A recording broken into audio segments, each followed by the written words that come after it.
There are graves in Charleston that no priest dares bless. In 1884, 7 identical sisters were lowered into the ground, and by dawn, the soil had spit them back out. Their coffins lay splintered, their names erased from church records, yet their faces were seen, 7 faces perfectly alike, staring from the windows of Magnolia House. For over a century, Charleston has buried this tale in silence, calling it rumor, calling it madness. But if you are hearing this tonight, then you've already stepped where you should not tread. In this forbidden chronicle, we reopen the sealed story of Magnolia House, a place where death itself was denied. The 7 sisters who lived there defied the grave, haunting Charleston with their return each night, their presence marked in whispers, contradictions, and sightings no record dared preserve. What was it that tied them to the earth yet kept them from its rest? Tonight, we uncover what Charleston was never meant to remember, the legacy the graves rejected.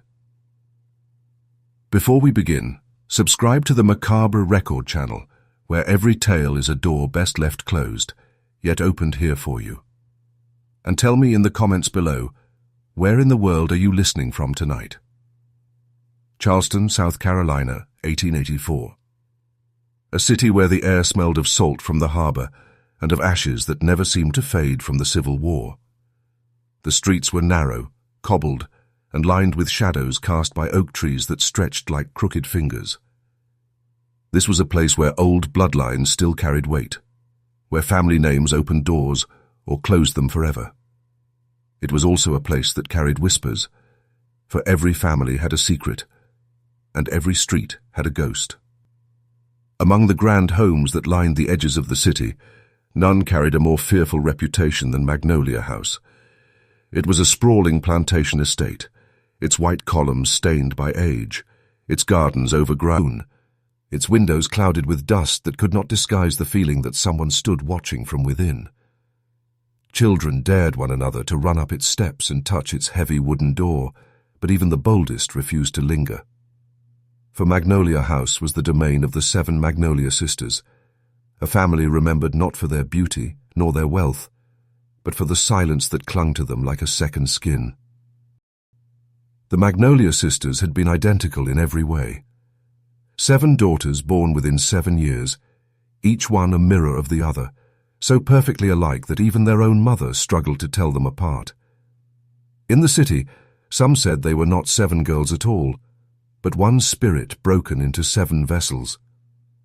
They were rarely seen apart, always walking together, moving in uncanny unison as though bound by an invisible thread. Neighbors claimed that they spoke little to strangers, but when they did, their words overlapped, as if rehearsed.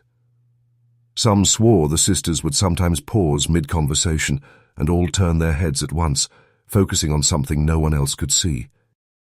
Doctors could not explain them, nor could priests. Some whispered that their likeness was a gift of God, others that it was a curse, but most dared not speak of it at all, for to mention the sisters was to invite their notice. And so Magnolia House became less a home and more a boundary, a place respectable families walked past without a glance, while servants muttered prayers under their breath. Yet no one, not even the church, could have predicted the horror that would follow when the sisters met their supposed end. The Magnolia family had long been a name spoken with respect in Charleston. Before the war, they had been cotton barons, their ships moving down the Ashley River, their fortune carried on bales of white fiber that clothed half of the South. Their wealth bought them Magnolia House, a mansion that stood proud against the creeping tide of time, its columns meant to echo Rome, its wide porches designed to whisper of permanence. But permanence is a fragile illusion, and behind the grandeur, the family carried a shadow. The patriarch, Henry Magnolia, was a man of stern discipline and strange habits. Some said he kept journals filled not with the accounts of trade, but with sketches of faces and diagrams of the human form, as if he sought to understand something beyond commerce. His wife, Catherine, was quieter still, a pale woman who rarely left the estate. her figure often glimpsed at a window but seldom in the markets or squares of Charleston. It was Catherine who bore the 7 daughters. Between 1848 and 1855, she gave birth every year, and with each arrival the city's curiosity grew. At first, they congratulated the family, for the girls were healthy, their skin pale as porcelain, their eyes dark as coal. But soon, whispers began, for each new child resembled not only her sisters, but herself, as though no time had passed between births. When the 5th daughter, Pierre, was born and proved indistinguishable from the first, neighbors began crossing the street rather than meet the family in passing. By the 7th, even the midwife who delivered her refused to return, muttering of God's mockery under her breath. Within Magnolia House, the sisters were kept close. They were educated at home, never enrolled in Charleston's academies. Tutors were brought to them, though many left after only a short stay, complaining of unease. One wrote in a letter that the girls had a habit of repeating lessons in unison, each syllable falling from 7 mouths at once, until the sound became unbearable. Another swore that while teaching mathematics, he turned to find all 7 girls staring at him without blinking, their faces perfectly still, as if carved from the same mould. Their mother Catherine withdrew further into seclusion, and some claimed she no longer distinguished between her daughters. She addressed them all by the same name, my darling, as if to her they were one. Henry Magnolia, by contrast, grew obsessed. He brought doctors, scientists, even phrenologists, demanding they explain his daughter's sameness. The answers were unsatisfying.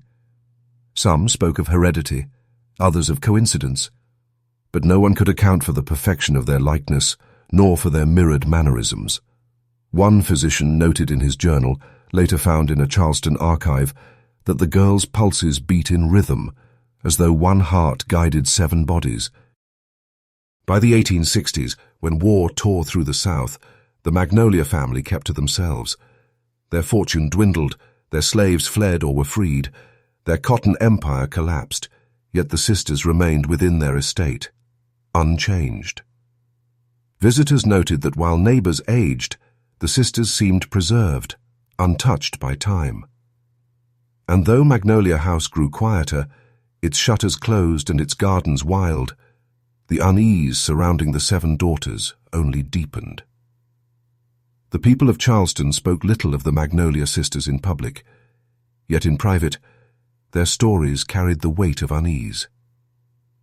Neighbors who lived near the estate told of evenings when they would glimpse the sisters walking in the gardens long after sundown, their pale dresses glimmering in the moonlight like ghosts. They never laughed, never called to one another, never broke from their line. 7 figures moved in silence, their steps perfectly measured, as though they were a single being inhabiting 7 forms. Some swore they saw the sisters pause at the same moment to lift their heads toward the sky, their faces upturned as if they were listening to something no one else could hear. Merchants in the city markets whispered their own stories. They recalled the rare occasions when Catherine Magnolia brought her daughters into town. The sisters walked close together, their heads inclined slightly forward, their hands clasped before them, their eyes fixed ahead. Crowds parted without a word, for there was something unsettling in their sameness. One butcher's apprentice claimed that as he cut a slab of pork, he felt 7 pairs of eyes upon him. When he turned, the sisters stood at the edge of the stall, staring without expression, until he dropped his knife and fled. Another shopkeeper confessed that the sisters, when addressed individually, would answer in unison, their voices layering over one another like a hymn sung off-key. Children, less restrained than adults, were the first to give voice to the dread. They dared one another to run along the Magnolia fence at night, shouting insults or taunts. More than once, they returned pale and shaken, claiming they had seen not 1 girl but 7, standing shoulder to shoulder at an upstairs window, their faces pressed to the glass. One boy swore he heard them whisper his name in perfect unison, though none of them ever moved their lips. By the late 1860s, rumors spread that the sisters were no longer like other children. A maid who had worked in Magnolia House for a season told her priest that she would pass the nursery door and hear voices chanting in some strange cadence. But when she entered the room, the sisters would sit in silence, their eyes upon her as if she had interrupted something sacred. The maid left the household within weeks and refused to speak of what she had seen again. Fear grew in subtler ways as well. Horses balked at passing Magnolia House after nightfall.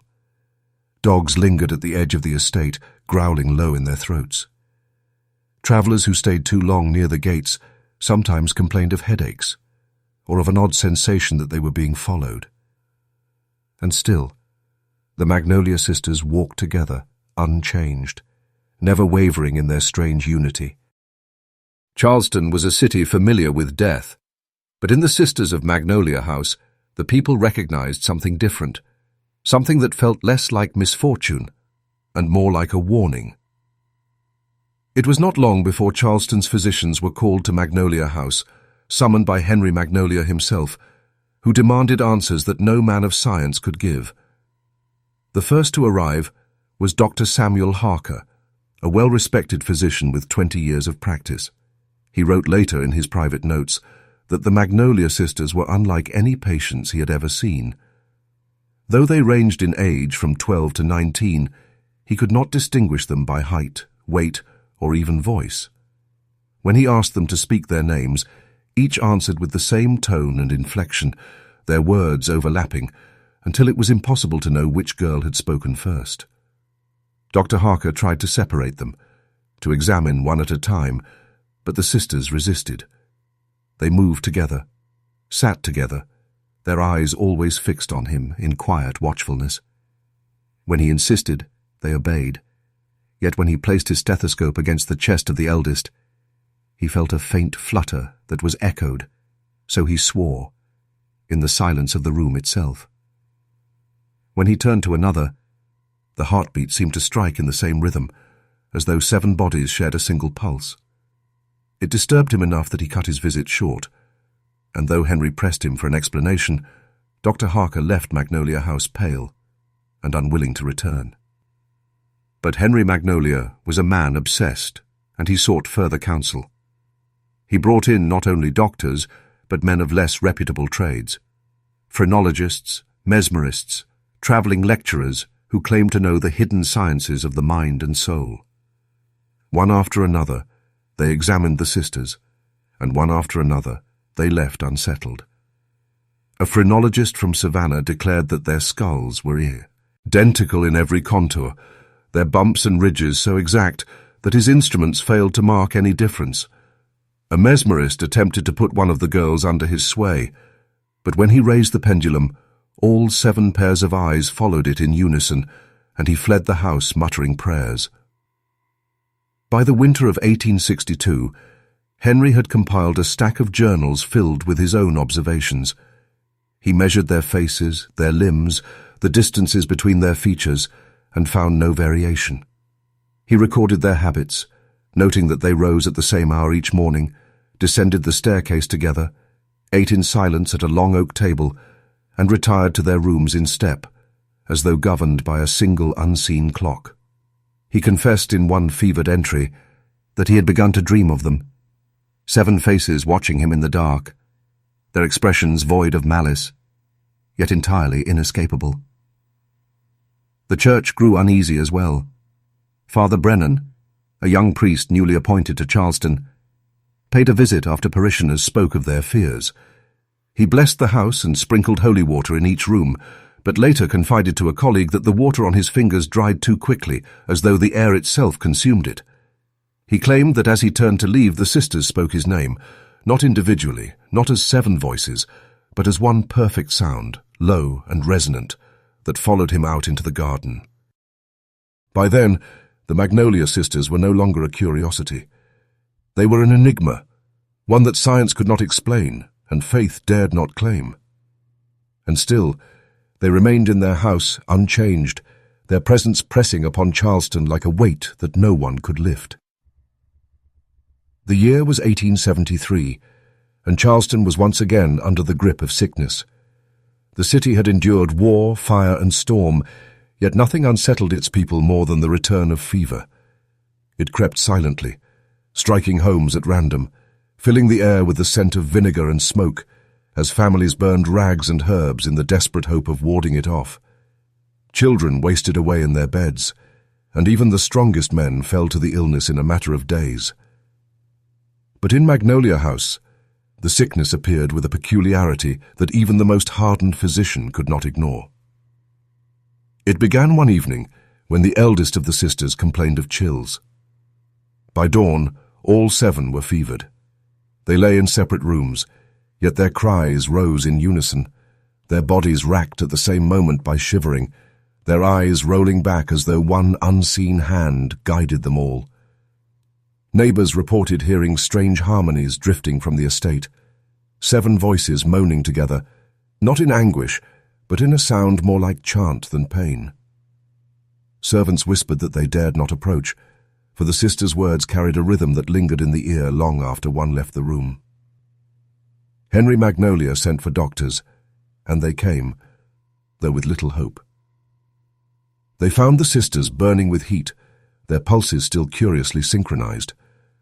One physician noted that when he laid his hand upon the wrist of one girl, he felt not the frantic flutter of a dying heart, but a steady beat, echoed across the room, as though 6 other hearts answered in kind.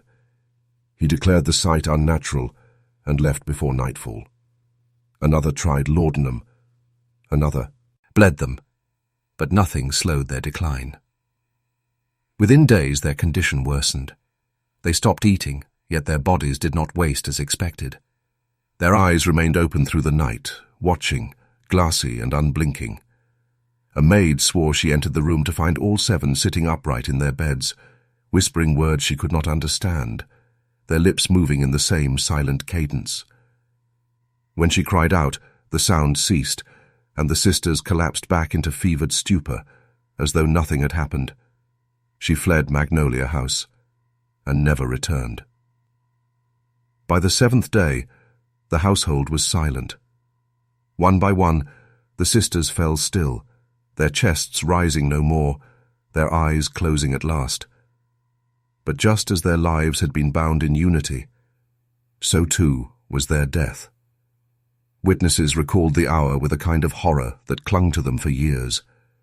As the church bells marked midnight, the sisters all gave a final sigh together, their lips parting at the same moment, their bodies shuddering, as though some invisible thread had been cut. When dawn came, Magnolia House was cloaked in black. The funerals were swift, closed to the public. The coffins were sealed, the procession hurried. Yet even as the soil closed over their graves, unease spread through the city. For death, as Charleston was soon to learn, had no hold over the sisters of Magnolia House. The funerals were meant to close the matter, but Charleston had long known that the Magnolia family was not so easily contained. The sisters were buried side by side in a quiet corner of the city cemetery, their coffins lowered with haste and their graves marked only with modest stones. The mourners spoke little, for there was no comfort to be found in their passing, only a silence that hung unnaturally heavy over the service. When the last shovelful of earth was laid, the family and clergy departed quickly, leaving the task of final covering to the gravediggers. It was they who first felt the unease that would soon spread through the entire city. That night, the diggers swore the ground did not rest as it should. The soil seemed unsettled, crumbling away from itself as though rejecting the coffins beneath. One of the men, a weathered labourer named Elias Crow, later confessed in whispers at a tavern that as he tamped the last mound flat, he felt a shudder beneath his boots. Not the movement of shifting earth, but something that pushed upward, as if the ground itself was fighting to expel what had been placed within it. By morning the graves no longer appeared neat. The soil was disturbed, clawed upward as if by unseen hands. One coffin lay cracked, the wood splintered though no storm had passed in the night. Worse still, the gravediggers found the markers crooked, as though some force beneath had pressed against them, tilting them sideways. Elias and his fellows tried to repair the damage, but by the next day it returned, more severe than before.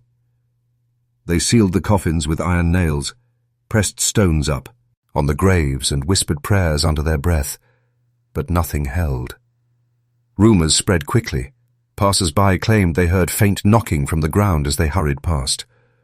A woman gathering flowers near the cemetery wall reported hearing voices, soft, melodic, rising from the soil in tones that reminded her of church hymns sung in eerie harmony. She swore she heard her own name among the words, carried by 7 voices in perfect unison. Within a week, the graves no longer resembled graves at all. The earth had risen in strange mounds, and when the sexton inspected them, he found one coffin empty. Panic spread among the workers, who refused to continue the task. The cemetery priest attempted a blessing, but midway through his prayer he stopped, his face pale, for he too had heard the voices, faint but insistent, as though spoken directly into his ear. That night he abandoned the grounds and was not seen in Charleston again. By the second week, the truth could no longer be hidden.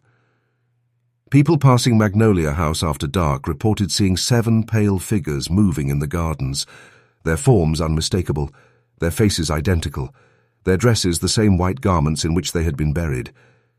Though no one dared approach, the city understood. The graves had rejected the Magnolia sisters, and death itself had turned them away. The first to see them was a carriage driver named Jonathan Ware, who passed Magnolia House one late evening, his lantern flickering weakly against the damp air. He had taken the road many times before, but that night he slowed, for in the overgrown gardens he saw movement, figures pale against the tangled vines. At first, he thought them trespassing children, perhaps daring each other to wander too near the cursed estate. But as his eyes adjusted, his breath caught in his throat. It was not children. It was 7 women, all standing in a perfect row, their faces turned toward him, each one identical to the last. Their dresses glimmered faintly, white fabric ghostly in the moonlight, and though he could not hear their steps, he felt the weight of their gazes upon him. He whipped the reins hard and never took that road again. Word of his sighting spread, and soon others came forward. A washerwoman swore she saw the same 7 figures standing by the iron gate at dawn, their hands folded before them, their faces so still she thought they were statues. When she turned away and looked back again, they were gone. A fisherman walking home late at night reported hearing the sound of women's laughter drifting across the marsh. Though when he approached the source, he found the 7 sisters seated on the crumbling steps of Magnolia House, their lips silent, their eyes fixed on him with a stillness that froze his blood. More unsettling were the testimonies of those who claimed the sisters seemed unchanged. Though buried for weeks, their faces bore no mark of decay. They were as pale as ever, their eyes dark and sharp, their movements eerily coordinated. Some swore they were younger, their cheeks flushed with a vitality that made a mockery of death itself. It was as though the grave had not simply rejected them, it had restored them. The city grew restless. Some called it rumor, fevered imagination, in a time when sickness stalked every street. Others whispered of blasphemy, that the Magnolia family had made some unholy pact. Yet none could deny the unease that spread through Charleston. Servants who had once worked in Magnolia House began to tell stories they had long kept secret. Doors that opened on their own, whispers in empty halls, the feeling of being watched from every shadow. Their confessions gave weight to the rumors, and fear tightened its grip on the city. One night, a group of boys dared each other to peer through the cracked shutters of the house. What they saw they never forgot. Inside the parlor, lit only by the pale gleam of moonlight, 7 figures stood in a circle, their hands linked, their heads bowed. The boys swore they heard a sound like chanting, though the sisters' lips did not move. When one of the boys stumbled and cried out, the sisters lifted their heads in unison, their eyes opening wide. The boys fled screaming, and none ever dared near the estate again. The Magnolia sisters had returned, and Charleston understood with a growing dread that death had not been their end. It had only made them something else entirely. The church could not ignore the whispers forever. Parishioners came trembling to confession, speaking of voices in their dreams, of 7 figures glimpsed by the iron gates, of children waking in the night, certain they had been watched. Father Brennan, the same young priest who once blessed Magnolia House, was summoned again. He had tried to avoid the matter, but pressure from the faithful left him no choice.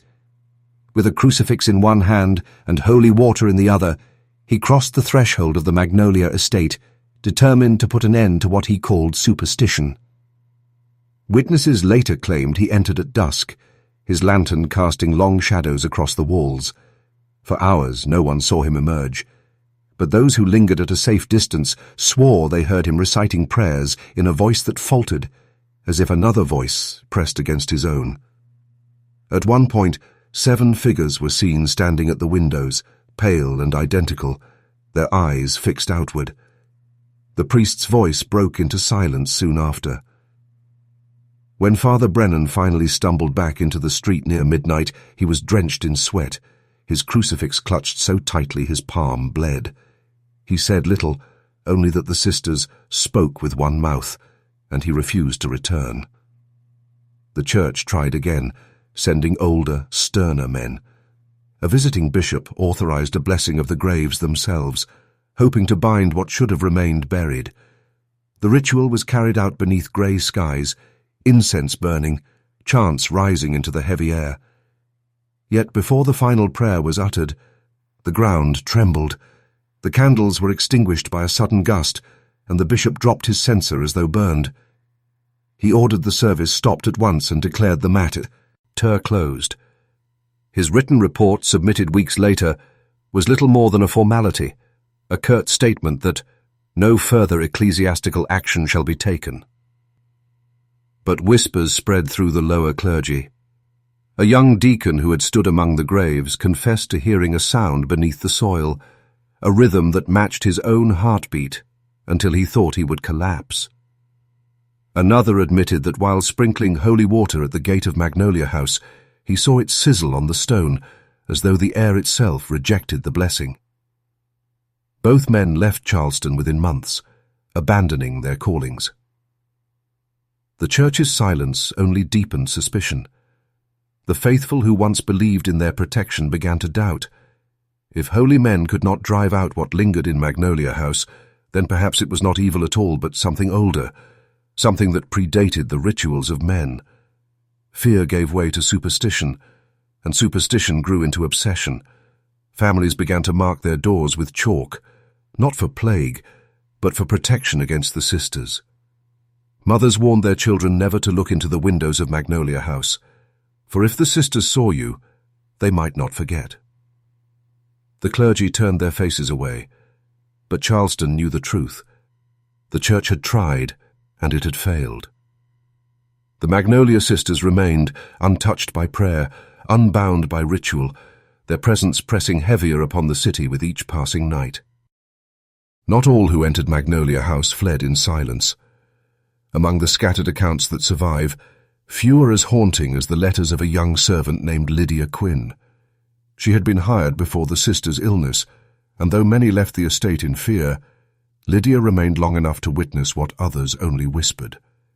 Her letters, found decades later in a chest belonging to her descendants, paint a portrait of a household not abandoned by death, but inhabited by something that should never have remained. In her first letter, written to a cousin in Savannah, Lydia described the suffocating silence of the house. The 7 sisters, she said, rarely spoke, but when they did, their voices layered over one another in tones that blurred, until she could not tell who had uttered the words.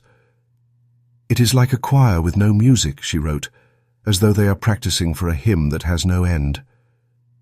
She admitted to covering her ears when they spoke, for the sound lingered long after in her head, circling like a tune she could not forget.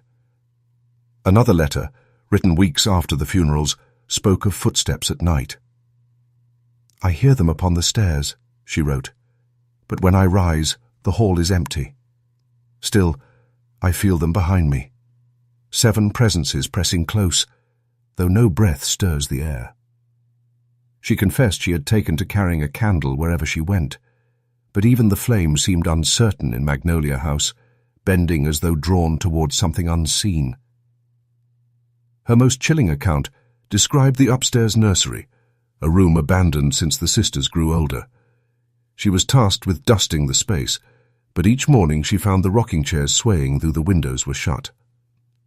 Once she entered and saw the toys arranged in a circle on the floor, 7 dolls facing inward, though no one had touched them. When she bent to gather them, she swore she felt 7 pairs of eyes upon her, and when she turned, the sisters stood in the doorway, silent, watching. Their faces were the same as in life, she wrote, though they had been buried, and in that moment I knew the ground had given them back. Lydia fled Magnolia House soon after, unable to endure the weight of their gaze. She never returned, but her letters carried the tale beyond Charleston. To her cousin she wrote a final warning. "Tell no one you read this, for they do not forgive being spoken of. I feel them even now when I write, as though my hand is not my own. If they seek me, let it be known I tried to tell the truth. They are not gone. They were never gone." Her words, fragile with ink and age, remain among the most disturbing testimonies of the Magnolia sisters, for they confirm what Charleston already feared, that within Magnolia House, death was not an end, but a beginning. The most unnerving accounts often came from strangers, for unlike neighbors or servants, they had no reason to embellish the story. One such account belonged to a traveling merchant named Daniel Hogue, a man who passed through Charleston in the autumn of 1874. He dealt in silks and curiosities from New Orleans, and on the night of his encounter, he had secured no room at the inn. The city was crowded, and so, desperate for rest, he guided his wagon beyond the main streets until he found himself on the lonely road that bordered the grounds of Magnolia House.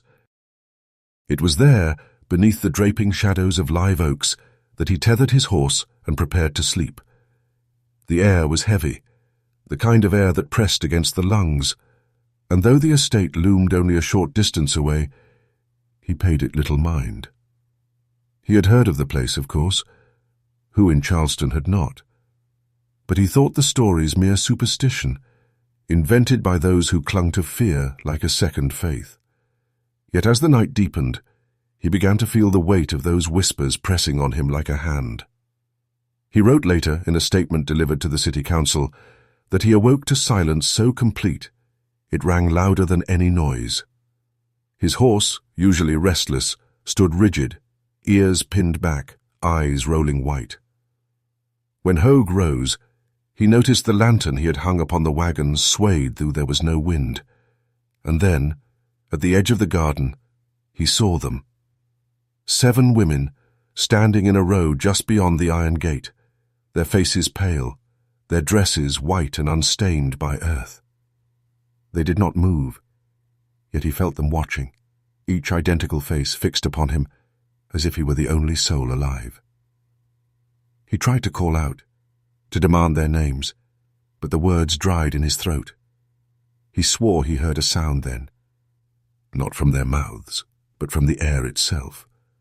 It was a hum, low and vibrating, like the echo of a song carried beneath the earth. His horse screamed and tore free of its tether, bolting into the night. Hogue clutched at his chest, convinced his heart had faltered, for the sound seemed to thrum inside him, beating in time with his pulse. When at last he found the strength to move, he ran, stumbling down the road until the estate vanished from sight. He told his story the following morning, his face pale and his hands still shaking. Some dismissed him as a drunkard or liar, but others saw the truth in his eyes. A man who dealt in trade had no profit in telling ghost stories, yet his fear was genuine. He left Charleston that same day, never to return, but his words lingered. For those who had doubted before, his testimony was confirmation. The sisters were not confined to rumor nor to the grounds of Magnolia House. They were real, and they were watching. By 1875, Magnolia House was no longer just a tale whispered among servants and children. It had become a matter of public concern. its reputation stretching beyond Charleston's narrow streets into the ears of the city council. The merchant's testimony, the gravedigger's confessions, the scattered letters of fleeing servants, all of it piled into a burden the city could no longer ignore. People were avoiding the road near the estate. Carriage drivers demanded higher fares to pass it. Families whispered that the presence of the Seven Sisters was not only an affliction upon Magnolia House, but upon Charleston itself. The council convened behind closed doors, their discussions hushed, but not silent enough to keep the public from speculating. Some members argued that the house should be torn down brick by brick, the grounds salted, the graves burned. They believed the curse would dissipate if the land was stripped bare, if no trace of the Magnolias remained. Others cautioned that to destroy the house might provoke something far worse, that if the sisters were indeed bound to the estate, removing it could release them to wander freely. It was a debate that carried no resolution, for no one dared take responsibility for such a decision. Accounts of those secret meetings survive only in fragments, preserved in the journals of a clerk who served the council in those years. He described one night when a vote was called. Just as the tally began, the gas lamps in the chamber flickered, and all 7 flames extinguished at once. In the darkness, a sound filled the room, a faint hum, layered, as though multiple voices sang the same note. The clerk swore the voices said a single phrase, though he never revealed what it was. The council abandoned the vote, and the matter was quietly tabled. In the weeks that followed, no further attempts were made to confront the mystery. The council agreed, unofficially, that silence was safest. Magnolia House would be left alone, its gates rusting, its gardens growing wild, its windows clouded with dust. Yet leaving it untouched did not still the whispers. If anything, it made them louder. People spoke of the city's cowardice, of their leaders' unwillingness to face what everyone knew was festering within the estate. Rumors spread that the council had been threatened, that members had woken in the night to find 7 figures watching from the street below their windows. Whether true or not, the city began to turn its fear inward. Families told their children not to speak of the sisters, for to mention them was to draw their attention. Workers who passed the estate kept their eyes fixed firmly ahead. Magnolia House became less a place and more a shadow, a presence stitched into the city itself. And still, within its walls the 7 sisters lingered, silent, patient, as though waiting for something only they understood.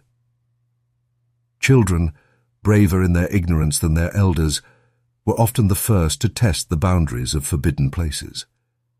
By the summer of 1876, the legend of the Magnolia Sisters had grown so thick in Charleston that boys treated it like a dare, a ritual of Parsu. Sage whispered on street corners. To prove one's courage, a boy need only run up to the gates of Magnolia House, press his hand against the rusted iron, and return. Most stopped there, their pride satisfied. But a group of 4 boys, emboldened by the glow of lantern light and each other's company, chose to go further. One humid night, with crickets buzzing loud in the brush, they slipped through a gap in the fence and crept up the weed-choked path. The air grew heavier with every step, a silence swelling as though the night itself was holding its breath. When they reached the porch, the wood groaned under their weight, and one boy, trembling, insisted they stop. But the others urged him on, their voices cracking with nervous laughter. With shaky hands they pushed the great oak door, and to their surprise it yielded with a sigh, as if it had been waiting. Inside, the air was colder, thick with dust that stung their throats. Moonlight spilled in fractured beams through cracked shutters, illuminating a parlor where furniture stood draped in yellowing sheets. Cobwebs clung like gauze, and yet there was no smell of rot, only a faint sweetness, as though flowers had long ago withered, but refused to vanish. They dared each other to press deeper, and so they tiptoed past the grand staircase into the hall. That was when they heard it. Footsteps. Light, deliberate, echoing perfectly in rhythm. The boys froze, their hearts pounding. From the end of the hall, 7 shapes emerged, their outlines pale against the dark. The sisters moved slowly, in perfect unison, their heads tilting at the same angle, their hands clasped before them. Their faces caught the moonlight, identical and cold, their eyes glimmering black. One of the boys swore later that their lips did not move, yet he heard his own name spoken in 7 overlapping voices, drawn out like a chant. Panic shattered their courage. They bolted for the door, stumbling over one another as they fled the house. Behind them, the footsteps grew louder, faster, though when they dared glance back, the sisters had not moved from the shadows. Still, the sound pursued them until they burst through the gate and collapsed in the street, gasping, pale, unable to speak. None of the 4 ever returned to Magnolia House, and though they tried to laugh it off in daylight, their faces betrayed the terror that clung to them. Each boy carried the memory into adulthood, some refusing to set foot near the estate for the rest of their lives. Word of their misadventure spread quickly, retold in whispers by other children who embellished the tale. But the essence remained unchanged. The Magnolia sisters had revealed themselves within their own halls, patient, watchful, unwilling to let intruders leave without feeling the weight of their presence.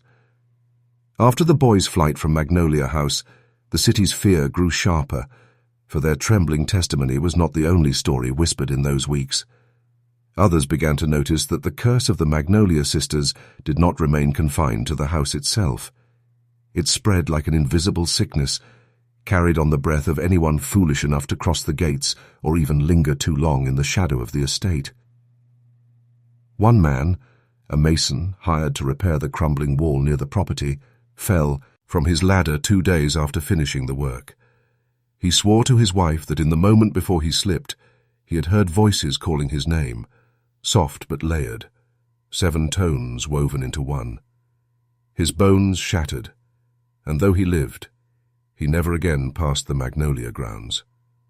A laundress who cut through the path behind the estate returned home fevered, her skin clammy, her eyes rolling as though she was fighting dreams she could not wake from.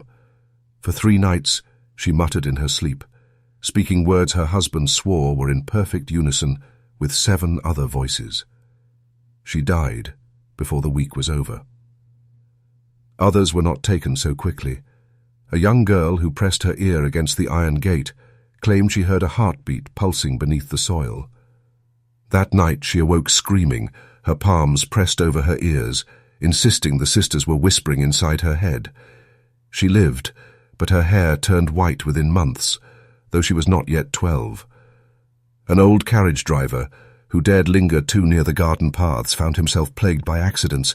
His horses spooked at shadows, his wheels splintered, his customers avoided him. Before long he was ruined, and when asked why he thought his luck had soured, he would say only, "They saw me." Charleston began to treat Magnolia House as a wound that could not be touched. Roads near the estate emptied after sunset. Merchants moved their stalls further inland, away from its reach. Mothers scolded their children more fiercely than ever, for the stories of sickness and ruin were too many to ignore. Yet the estate itself remained untouched, its windows dark, its columns streaked with rain and moss, its gardens swallowing themselves. It was as if the house thrived on being left alone, drawing strength from neglect. The curse, however, had no boundaries. It seemed to follow those who defied it, as though the sisters had marked them. Some spoke of seeing pale faces reflected in windows where no one stood. Others claimed they heard identical footsteps echoing behind them, only to turn and find the street empty. Charleston lived with a growing certainty. The Magnolia sisters did not rest, and worse, they did not forget. To be seen by them was to carry their shadow, no matter how far one fled. Not all who heard the tales fled in fear. To some, the whispers of Magnolia House were not warnings, but invitations. Among them was a scholar from New York, a man named Dr. Elias Mortcomb, who arrived in Charleston in the spring of 1877. Mortcomb was not a physician in the common sense, but a student of curiosities, a writer of thick treatises on the border between superstition and science. He had studied spiritualism in Boston, mesmerism in Philadelphia, and even corresponded with foreign academies on the subject of possession. When he heard of the Magnolia sisters, his interest sharpened.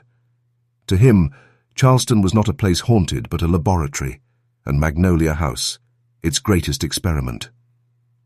Mortcomb carried with him journals bound in leather, eager hands that scribbled notes upon every rumour, and a confidence that unsettled the locals. He rented a room not far from the Est, ate and spent his days interviewing anyone willing to speak. Servants, merchants, even children, all contributed to his growing obsession. In his early notes, he dismissed most of the tales as exaggerations. Folk hysteria passed down in the manner of ghost stories. But as the weeks stretched on, his tone shifted. He began to describe patterns he believed too precise to be coincidence. The simultaneous sickness of the sisters, their synchronized speech, the unbroken sameness of their features. At last, unable to resist, he sought permission to enter Magnolia House. The gates, long rusted, were not locked, and the door yielded as it always had. Mortcomb wrote that the interior was less a ruin than a shrine, filled with a silence that seemed deliberate. He noted the faint smell of flowers, though no bouquet or bloom remained, and the peculiar sensation that every shadow moved a fraction too slowly, as if dragging behind the present. He spent hours walking its halls, sketching the faded portraits on the walls, each one depicting 7 faces that blurred together until he could not be sure they were truly distinct. His writings grew fevered after that night. He described seeing movement in the periphery, 7 outlines crossing doorways at the same moment. Once, while sitting at the grand table, he heard a sound, breathing, steady, 7-fold, though he was alone. In one entry he wrote, "They are not 7 bodies, but one will divided. If I speak to one, all hear me. If I look at one, all look back." Another entry, darker still, ended abruptly. "They whisper in my sleep. Not yet. Not yet." Mortcomb's journals end without conclusion. His landlady reported that he vanished without settling his debts, leaving only scattered notes across his desk. Some pages bore strange smudges, as though written in haste by a trembling hand. Others were torn, words carved into the paper so violently the nib of his pen snapped. The last complete page contained only a single line, repeated 7 times. Not yet. Charleston spoke of him for a season, but soon his name faded, absorbed into the growing shadow of Magnolia House. He had come seeking answers, yet only confirmed what the city already feared, that to study the sisters was to invite their notice, and once they noticed, they did not release you. The disappearance of Dr. Elias Mortcomb struck Charleston with a chill that words alone could not carry. Though the city had long been accustomed to whispers of sickness, shadow and loss, there was something different about a man of learning vanishing without a trace. His landlady, pale and shaking, testified that she found his room empty, save for scattered papers, the ink on some still wet, his trunk of belongings untouched. The bed had not been slept in. The window left ajar, though no footprints marked the garden below. It was as if Mortcomb had simply dissolved into the air, carried away by the same silence that filled Magnolia House.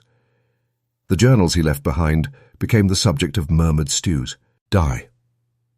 Few dared to read them in full, but fragments circulated in hushed tones among the curious and the fearful alike.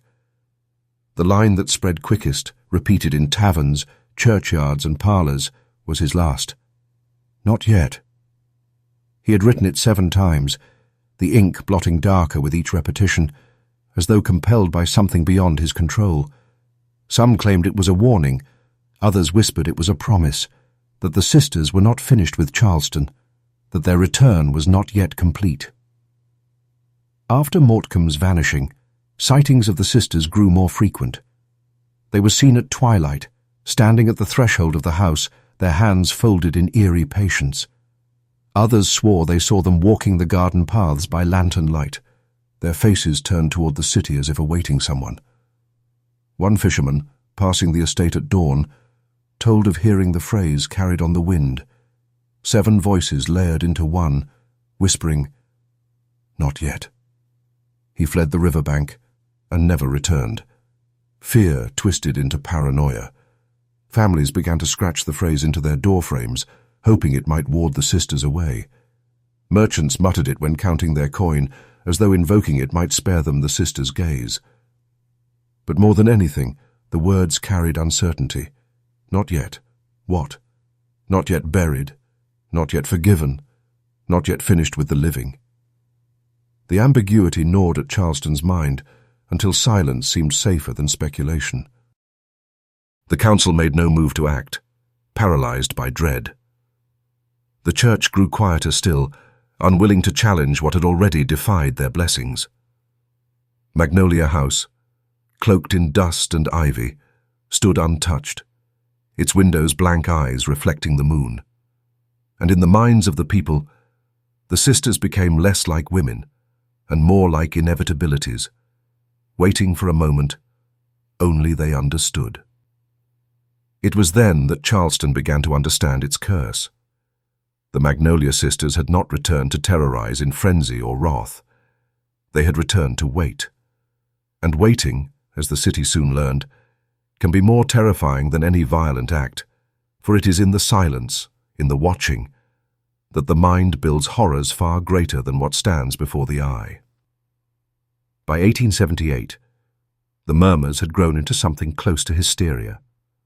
Though most of Charleston avoided Magnolia House, there remained those who believed the sisters could be confronted, perhaps even banished. Among them was Father Augustine, an older priest who had lived through the war and lost much to fire and fever. He was not a man swayed easily by tales of ghosts or curses. Where younger clergy had faltered, he declared he would stand firm. With Bible, crucifix, and censer in hand, he announced his intention to cleanse Magnolia House of its stain. Some called him brave. Others whispered he was a fool. At dusk he entered the estate, trailed only by 2 altar boys who carried candles. Neighbors watched from afar, unwilling to approach the gates, but drawn by the weight of what was unfolding. The doors groaned as they closed, and within minutes, the sound of chanting drifted through the broken shutters. It was the steady cadence of Latin prayers, punctuated by the ring of the censer's chain. The onlookers whispered hopeful prayers of their own, crossing themselves as the smoke rose into the night. Then came silence. The prayers faltered, stopped altogether. The altar boys stumbled out first, their faces pale, their candles extinguished. They said nothing, only shook their heads before fleeing into the crowd. The neighbors waited, breaths held, for Father Augustine to follow. He did not. Hours passed, the house looming darker with each minute. At last, just before dawn, the priest emerged, his cassock torn, his crucifix bent as though by unseen hands. His hair, once black, had gone grey in the span of a night. He would not speak of what he had witnessed, but rumors filled the void. Some said he confessed to hearing his prayers repeated back to him, not in mockery, but in perfect chorus, 7 voices layering over his own. Others claimed he saw the sisters themselves standing in the parlor, their lips closed though the air vibrated with their speech. A single phrase followed him wherever he went. Not yet. When pressed, he grew agitated, insisting the words had burned themselves into his mind, that even in sleep he could hear them whispered in harmony. Within weeks, he abandoned his parish and was found days later in an empty pew, muttering prayers that no one recognized, his voice overlapped by another tone, low and measured, as though the sisters had followed him even beyond the walls of Magnolia House. The church fell silent after that. No further exorcisms were attempted, no blessings given. Priests avoided mention of the sisters altogether, as if speaking their name might summon their gaze. For the people of Charleston, the failure of Father Augustine marked the final proof. Faith could not banish them. They were beyond blessing, beyond exorcism, beyond anything human hands could hope to contain. Magnolia House remained what it had always been, an open wound, festering in silence, where 7 faces waited for a moment not yet revealed. By the 1880s, Charleston had begun to change. The wounds of war healed slowly, new families moved in, and commerce stirred again along the harbor. Yet even as the city shifted toward the future, Magnolia House remained untouched, rotting in silence, a place deliberately avoided in maps and conversation alike. But the sisters did not vanish with the turning years. If anything, their presence grew stronger, their sightings more frequent, and what unsettled witnesses most was that time seemed powerless against them. A gardener who lived nearby told of tending his vegetables one evening when he looked up and saw 7 women moving through the magnolia grounds, their dresses pale against the dark ivy. He thought them intruders at first, perhaps young women sneaking in to dare one another. But as he leaned closer, he realized the figures were unchanged from the descriptions whispered for decades. The same dark eyes, the same flawless faces, and the same uncanny symmetry of movement.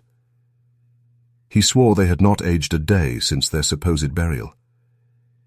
His wife dismissed it as imagination, until one night she herself glanced out her window and saw the same 7 shapes standing shoulder to shoulder in the moonlight, their heads tilted in the same direction. Stranger still were the testimonies of travelers unfamiliar with the legend. A pair of sailors docked in Charleston claimed they wandered too far inland one night after drink. They stumbled upon the estate and saw, through a broken window, 7 women standing in the parlor. At first they thought them mannequins, for the figures did not move. But when one of the sailors laughed and rapped on the glass, all 7 turned their heads at once, their eyes glimmering in the lantern's reflection.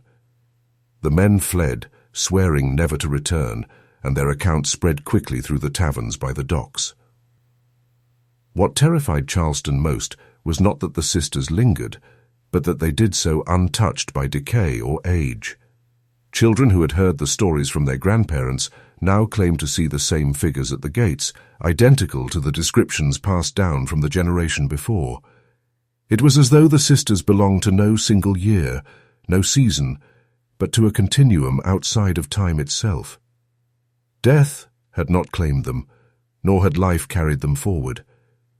They existed in a state between patient and unchanging. By then, Charleston had resigned itself. No one tried to drive them away. No priest dared confront them. No scholar ventured near. People simply learned to live with the certainty that Magnolia House was not empty, that 7 identical faces might be watching from behind its shuttered windows. The sisters did not pursue, did not attack, but their presence alone was enough to bend the city in silence.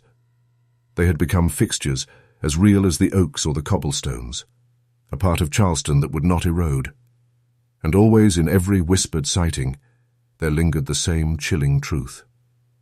They were waiting still. By the final decades of the 19th century, Magnolia House had begun to collapse beneath the weight of neglect. The once proud columns were streaked with black mold, their paint peeling in long curls like shedding skin. The roof sagged, tiles tumbling one by one into the overgrown gardens. Vines climbed the walls unchecked, swallowing the brick, weaving through broken shutters as though trying to drag the house back into the earth. The grand veranda, once the pride of Charleston soirees, had warped and bowed, its railings gnawed by rot. To any passerby, Magnolia House was nothing more than a ruin, a relic that should have faded into memory. Yet within its broken shell, the sisters endured. Neighbors spoke of seeing them at the windows long after the glass had shattered. Rain poured through the gaping roof, soaking the floors below, yet 7 figures stood untouched in the moonlight, their faces blank, their eyes unblinking. Even when lightning split the sky and thunder rattled the foundations, they did not move. One carpenter, hired briefly to survey the house for possible demolition, swore he saw them at the top of the staircase, aligned so perfectly that they seemed reflections in some unseen mirror. He fled before setting foot inside, insisting no coin was worth what lingered there. Children dared each other to approach, to peer through cracks in the boards. One boy swore he saw the sisters seated at the long dining table, their hands folded as if awaiting a meal that would never come. Another claimed he watched them drift through the halls without disturbing the dust, their movements too fluid, too precise, as though they were gliding instead of walking. The accounts differed in detail, but all agreed on one point. The house rotted, but the sisters did not. The contradiction unnerved Charleston more than any phantom cry or whispered name. Wood could decay. Stoves, nay, could crumble, but the sisters remained pristine, their faces pale as polished porcelain, their dresses unstained despite decades of abandonment. Even the smell of Magnolia House was strange. Where rot and mildew should have suffocated the air, those who dared near insisted there lingered a sweetness, faint but persistent, like lilies left in a closed room long past their bloom. It was as if the house was dying, while the sisters preserved it, holding it in some state of half-life to match their own. By the turn of the century, Magnolia House had become a landmark of dread, a ruin that drew curiosity seekers who quickly regretted their bravado. Travelers passed through Charleston and left with stories of pale faces, watching from collapsing windows, of footsteps echoing in a house that should have been silent, of voices humming just beyond the threshold. The city might have let the house collapse entirely, but it never did. For even as walls crumbled, the sisters' presence endured, binding Magnolia House together in its ruin, ensuring it remained what it had always been, a dwelling not for the living, but for those whom death itself had refused. By 1902, Charleston's leaders grew weary of Magnolia House looming over the edge of the city like a wound that refused to close. The estate had become more than an embarrassment. It was a blemish upon their efforts to present Charleston as modern, thriving, respectable. Tourists who came to admire the city's architecture left instead with tales of the rotting mansion and its ghostly sisters. The council resolved that something must be done. Quietly, they arranged to purchase the land, promising to clear the grounds and raise something useful in its place. Officially, the plan spoke of a school. Unofficially, many whispered that it was simply an attempt to erase a legacy the city no longer wished to bear. Workers were dispatched to survey the land. They arrived with tools, wagons, and the swagger of men who scoffed at stories of ghosts, but within days their confidence unraveled. One man claimed his hammer was pulled from his hand by something unseen, clattering across the dirt, though no wind stirred. Another said his spade grew too heavy to lift, as though the earth itself resisted being broken. The foreman dismissed their complaints until he himself felt a hand upon his shoulder one morning while he bent to inspect the foundations. When he turned, no one stood behind him, only the faint imprint of fingers pressed into the dust of his coat. At night, the men camped on the property, their fires burning low as the cicadas droned. Several reported waking to the sound of footsteps circling their tents, perfectly measured, always 7 in number before silence fell. One swore he awoke to find 7 shadows cast upon the canvas wall of his tent, though no figures stood outside. By dawn, 2 men had abandoned the camp entirely, leaving their tools behind. The most chilling account came from a bricklayer named Joseph McKean. He was sent to mark the estate's boundaries, but never returned to his post. Hours later, he was found wandering the streets of Charleston barefoot, his eyes vacant. When pressed, he repeated only one phrase in a voice not quite his own. "Not yet." He never worked again, and his family claimed he lived out the rest of his days unable to sleep through the night, waking always at the same hour, whispering those 2 words. Within a week, the entire project collapsed.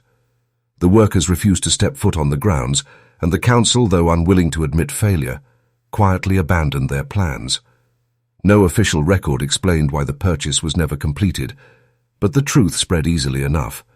Magnolia House could not be cleared, not by spade or hammer, not by decree. The land itself seemed bound to the sisters, and to disturb it was to invite their notice. Thus the estate remained as it had always been, silent, rotting, yet untouchable, a monument to defiance against time, faith, and the will of men. The sisters did not need to act. Their mere presence was enough to keep Magnolia House standing, a place no council, no government, and no living soul dared claim. Among the strangest accounts of Magnolia House is that of a woman named Clara Winthrop, an amateur artist who came to Charleston in 1907 to capture its crumbling beauty on paper. She had heard of the Magnolia estate, of course. Every visitor did. But she treated the stories as folklore, no more substantial than the embellished tales of pirates or ghosts told in coastal taverns. To her, the decaying mansion was simply another subject, its sagging columns and ivy-choked walls a perfect study in Gothic ruin. She carried her sketchbook to a hill overlooking the grounds, set out her charcoal, and began to draw. At first her hand moved steadily. The roofline, the shutters, the tangle of overgrowth, all came to life beneath her strokes. But when she paused to examine her work, she found something she had not drawn. In the shadow of the veranda stood 7 figures, faintly etched, their forms barely visible yet unmistakable. She frowned, believing her eyes had tricked her, and carefully erased the marks. When she returned to her task, she focused with greater care, ensuring her lines captured only what she saw. Yet when she lifted her hand once more, the 7 figures had returned, darker now, their outlines sharper, their faces beginning to take shape. Disturbed, she shut her book and returned to her lodging. But that night, unable to shake her unease, she opened the sketch again. The figures had grown bolder in the hours since she last touched the page. They stood clearer, their faces identical, their dark eyes staring directly at her. The charcoal smudges she had erased earlier were back, layered over her corrections, as if the paper itself resisted her will. The following day, Clara attempted once more, this time choosing a different vantage far from the estate. She drew quickly, her strokes brisk, determined to finish before the unease crept in. Yet again, when she reviewed her work, the sisters were there, 7 identical women, their placement unchanged regardless of where she sat. The sketches seemed less her own than dictated by some unseen hand guiding her charcoal. Terrified, Clara burned the drawings in the hearth of her boarding house, watching the paper curl into ash. Yet she confided later to a confidant that even as the flames consumed the sketches, she heard faint voices rising from the crackling fire. They did not scream. They sang, low, harmonious, repeating the phrase that by then was all too familiar in Charleston, "Not yet." Clara left the city within days, abandoning her plans to capture Charleston's architecture. She never returned, and though she went on to produce landscapes in Savannah and Richmond, she refused to draw houses of any kind. When asked why, she would only reply, "A house may look empty, but you never know who waits for you in the windows." Her story joined the growing chorus of accounts surrounding Magnolia House, another thread in a tapestry of unease that no skeptic could entirely dismiss. The sisters did not need to reveal themselves in flesh. Even in ink and charcoal, their presence found a way to be seen. By 1899, Charleston's newspapers had grown bolder, emboldened by the city's push toward modernity. Editors scoffed at superstition and prided themselves on reason, claiming that tales of Magnolia House were nothing more than relics of a fearful past. But one paper, the Charleston Gazette, decided to do more than scoff. In its October issue, it printed an article titled, "The 7 Sisters of Magnolia, Charleston's Most Persistent Haunting."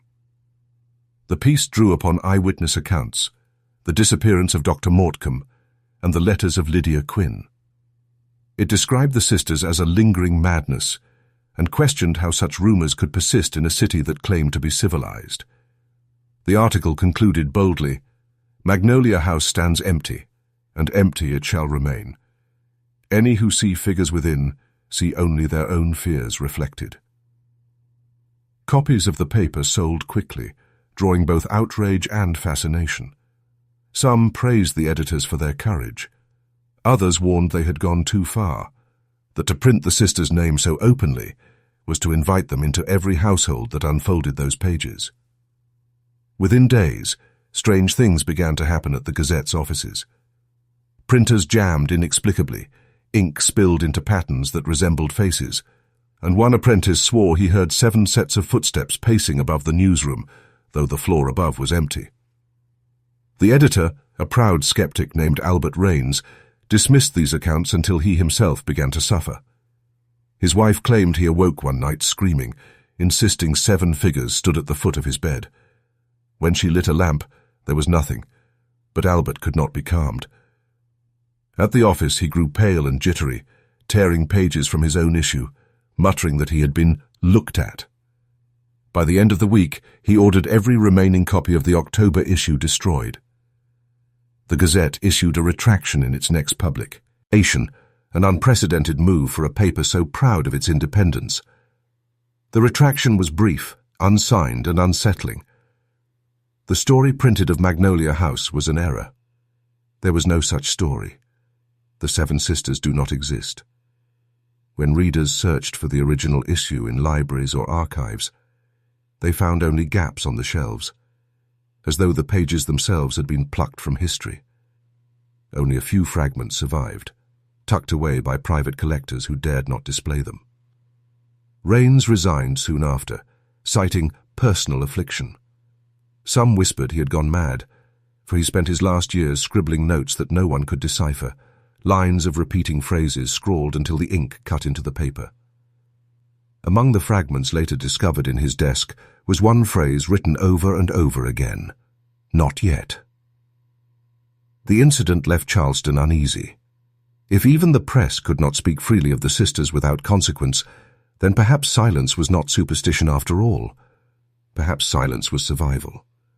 And so the story of Magnolia House once again slipped back into whispers, hidden from print, spoken only in the trembling voices of those who swore they had seen 7 faces in the windows at night.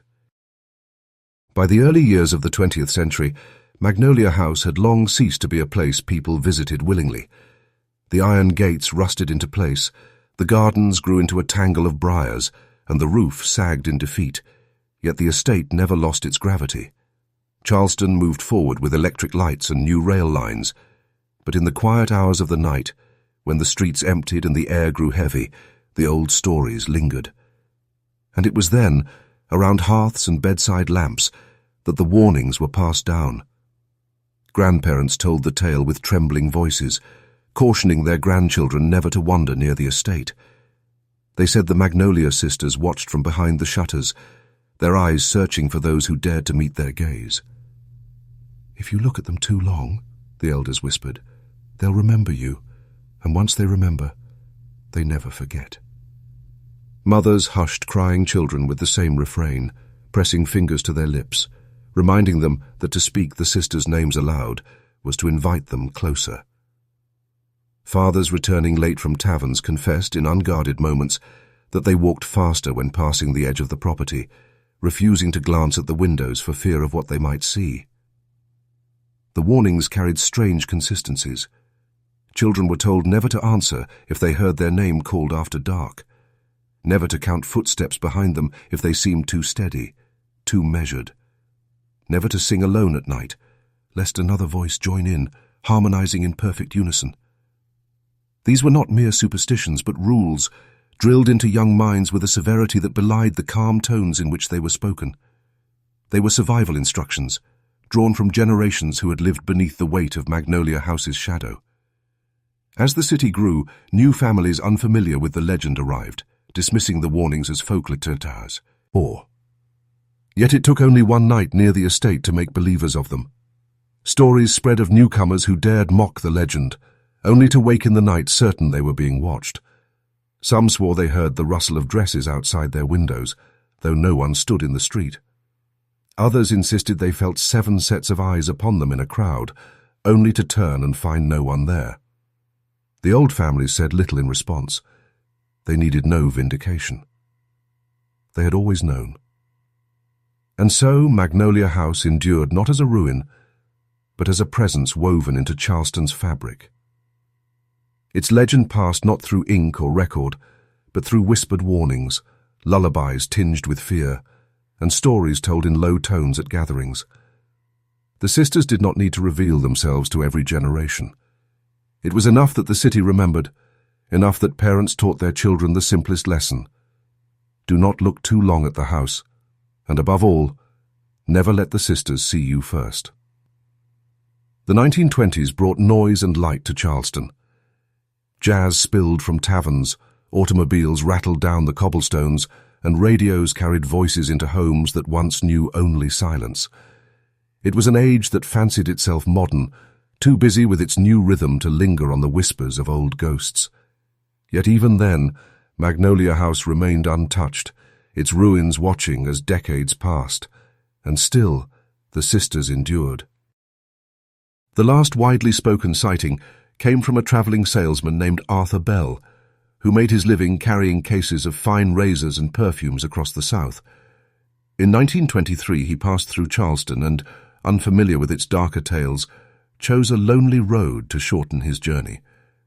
It was dusk when he saw them. At first, he thought it was a funeral procession. 7 women walking side by side along the road, their dresses pale, their heads slightly bowed. But as his automobile drew closer, his engine sputtered and died, though the tank was full and the gears sound. Silence fell heavy, and in that silence he realized the women were not walking toward him at all. They were gliding. Arthur's statement, recorded later in a letter to his wife, described the figures with unsettling clarity. Each woman bore the same face, flawless and pale, their eyes dark hollows that seemed to drink in the fading light. They did not look at him, yet he felt their awareness as sharply as if 7 sets of eyes pressed against his skin. When they passed, he heard a hum, soft and layered, as though 7 voices carried the same note through the air. He swore the sound pulsed within his chest, forcing his own heartbeat to match its rhythm. Terrified, he leapt from his automobile and stumbled into the roadside brush, clutching at branches to steady himself. He watched as the sisters moved past without breaking stride, their figures fading into the twilight, their pale dresses untouched by dust or shadow. When at last they vanished, the hum faded too, and his engine roared back to life the moment he returned to the road. He fled Charleston that night, writing only a brief letter from Savannah days later. They were not women, he told his wife. They were time itself unbroken, 7 forms, 1 will. I will never set foot in Charleston again. His account spread quickly, not through newspapers, Beau, through word of mouth, carried by innkeepers, dockhands, and tavern patrons who relished the chill of retelling it. Some dismissed it as fancy, the imaginings of a tired traveller. But those who had lived in Charleston longer, those who had passed Magnolia House with their eyes lowered, knew better. They nodded grimly and said the same thing their parents had whispered before them. The sisters had not aged, had not changed, had not rested. They remained as they always had, waiting on roadsides and in gardens, waiting for the world to catch up to whatever fate they carried. Time has a way of burying what it cannot explain, yet some stories refuse to stay hidden. Magnolia House stands to this day, a ruin draped in ivy and silence, its windows black as the eyes that once stared from them. The sisters who walked its halls were never buried in truth, for the earth itself rejected them, and so they remain. A presence not bound by years, nor by the frailty of flesh, but by something older, something nameless. Charleston has learned to live with that presence. The house is not marked on maps, not spoken of in polite company, but everyone knows where it stands, and no one dares to cross its gates. Science offered no answer. Faith admitted its failure. Authority turned its eyes away. And so the Magnolia sisters became more than legend. They became inevitability, woven into the fabric of a city that pretends they do not exist. Yet still they wait, unchanged, untouched, their faces flawless, as the day they first returned from their graves. Perhaps they wait for a name, or for forgiveness, or for something that no human tongue could ever shape. Or perhaps they wait only for us. If you travel to Charleston and find yourself wandering past the overgrown paths of the old Magnolia estate, remember the rules passed down from trembling lips to children through the generations. Do not linger at the windows. Do not listen for footsteps. Do not answer when your name is called after dark. Above all, do not look too long at their faces, for once they have seen you, they will not forget. And if one night you hear 7 voices in perfect unison whispering the words, "Not yet," then know this: you have been marked. You may flee the house, you may flee the city, but you cannot flee their memory. The sisters of Magnolia House will carry you with them, as they have carried Charleston for more than a century, waiting for the moment when not yet becomes now. If you've stayed with me through the forbidden tale of the Magnolia sisters, then you've walked deeper into Charleston's shadow than most dare. Subscribe to the Macabre Record channel, where we unearth stories that were never meant to be told, and let the silence of history speak once more. And now, I want to hear from you. Tell me in the comments below, where in the world are you listening from tonight? The sisters may already know, but I'd like to as well.